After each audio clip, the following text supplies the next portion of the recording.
Hi and welcome to Getting Into Raw Cooking with Zane. I'm going to show you a recipe today from Whole Foods Simply, an amazing website with a great selection of clean eats that you can replace some of those treats or finger foods or even meals with if you want to increase your health and wellness. I absolutely love this one.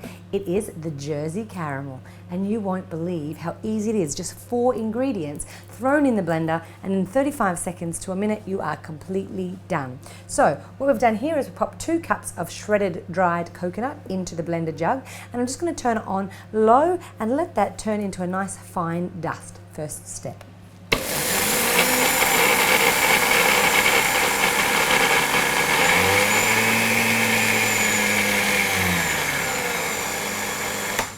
Now you don't want to over blend there, because if you keep blending coconut you can actually create your own coconut butter.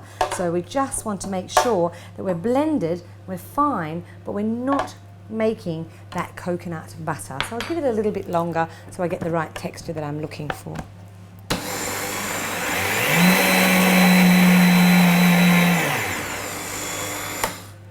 Okay, easy as pie.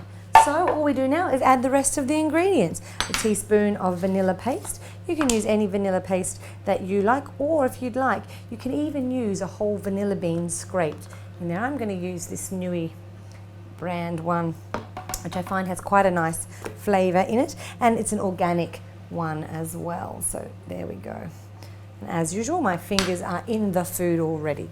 Now, the next ingredient is just a pinch of Celtic or Himalayan sea salt, whichever you prefer.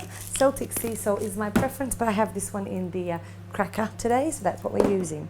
12 dates. Make sure that you remove the seeds before you pop them into the blender jug, otherwise you will have a racket on your hands, and it won't really turn out to be the best fudge you've had. So there we go. Dates are a natural sweetener. Please know they are high in natural fruit sugars, but they're certainly much better for you than you will find in a refined sugar that you find at the supermarket, like icing sugar or white sugar. So this is definitely a better alternative, clean eating alternative for you.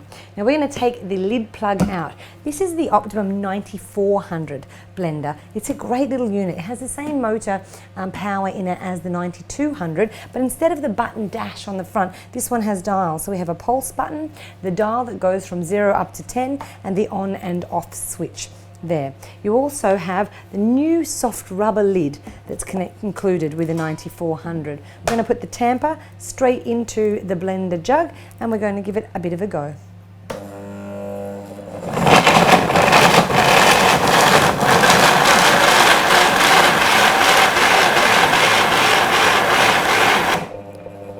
So I've turned it up to about 8. I didn't need to go any higher, and I can see that that's been working really hard. Please don't get concerned about using these thicker mixtures in the 9400 blender. It has an overload switch, so if for some reason you are blending something that's really hard on the motor, it will just flick off and you can turn the overload switch back on underneath after you've finished, after it's cooled down. So pretty much the only way to blow this one up is to pop a grenade in it.